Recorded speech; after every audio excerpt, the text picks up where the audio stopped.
Imagine a person central to the belief of more than 1 billion individuals, yet whose historical reality is now under scrutiny. New discoveries are challenging beliefs held for centuries about Muhammad, Islam's prophet, and the beginnings of one of the largest religions worldwide. What if the narrative is not what it appears to be? Today we will examine groundbreaking research that raises doubts about Muhammad's historical existence. The account of Muhammad presented in Islamic tradition is not merely a biography. It serves as the basis of Islamic law, theology, and culture. Muslims are taught Muhammad lived in Mecca and Medina during the 7th century and received revelations that formed the Quran. His life is recorded through sources like the Hadith and the describing his sayings, actions, and Islam's rise. But what if these sources are less reliable than believed? Contemporary scholarship is uncovering serious gaps within the historical account. If these discoveries are valid, they may reshape not only our understanding of Islam but also how we interpret the broader Middle Eastern history. Let us begin with the sources. The Quran, Hadith, and Muhammad's biographies are viewed as foundational to Islamic history. Yet these texts raise a serious problem. They seem to emerge far too late. The Quran itself lacks unmistakable manuscript proof from the 7th century. Although fragments exist, the earliest complete Quran manuscripts date from the 8th and 9th centuries. This prompts questions. If the Quran truly was revealed during Muhammad's lifetime, why is there not more contemporary proof? The Hadith detailing Muhammad's deeds and words are even more troubling.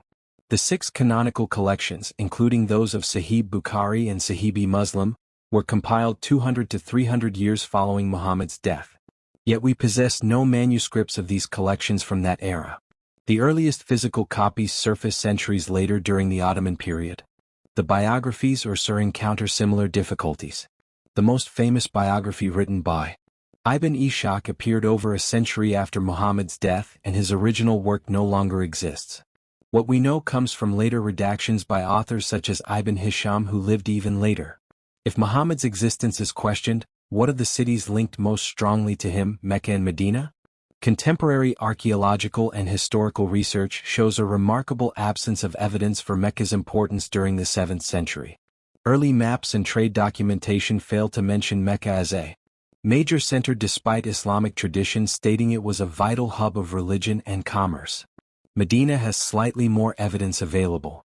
However, even there, accounts of theological discussions between Muhammad, Jews, and Christians provoke doubt. Historical records indicate the region was sparsely inhabited then, making such interactions improbable. If these cities were not as portrayed, where did the Quran and early Islamic traditions arise? This is where the subject becomes even more intriguing. Much of what the modern world understands about Muhammad comes not from Muslim sources but from European scholars of the 19th century. Henrik Ferdinand Wustenfeld, a German Orientalist, assembled the first widely accessible version of the Sierra. His research stitched together manuscripts dating from the 11th through the 16th centuries. These manuscripts were already far removed from Muhammad's era. This suggests the commonly accepted narrative of Muhammad's life was largely shaped by Western academics. So, how dependable is this account? Let us return to the Hadith. These writings are essential to Islamic jurisprudence, outlining how Muslims pray, fast, and live daily. Yet the earliest manuscripts of major Hadith collections, such as those attributed to Bukhari and Muslim, do not appear until the 11th century. That is roughly 400 years after Muhammad's time. More troubling is the fact these manuscripts underwent extensive editing and redaction across centuries. The versions available today result from later theological and political influences, particularly during the Ottoman period. If traditional narratives of Muhammad and early Islam lack contemporary support, where does that leave us? Scholars are increasingly exploring alternative explanations. Some argue Islam originated not in Mecca or Medina but in northern regions nearer to Jewish and Christian communities where theological dialogue was active. Others suggest Muhammad may have been a composite character, merging multiple leaders and traditions into a unified narrative developed centuries later. This could explain inconsistencies in Islamic sources and the late appearance of manuscripts. The questions raised by this research are complicated and deeply personal for many, yet they are necessary. Understanding history enables us to interpret the present and in this instance encourages us to challenge assumptions and explore further. Now let us compare this with Christianity. The New Testament, especially the Gospels, is based on eyewitness testimony. Scholars generally agree Paul's letters written between 50 and 60, just 20 to 30 years after Jesus' death, are among the earliest Christian documents. These letters affirm major aspects of Jesus' life, death, and resurrection. Archaeological findings further support the gospel narratives.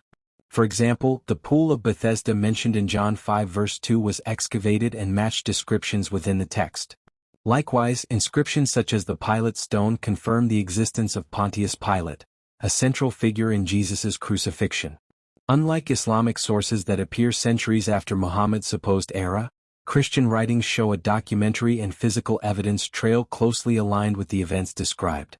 This comparison emphasizes why critically examining historical claims matters. Let us continue asking questions and pursuing truth together.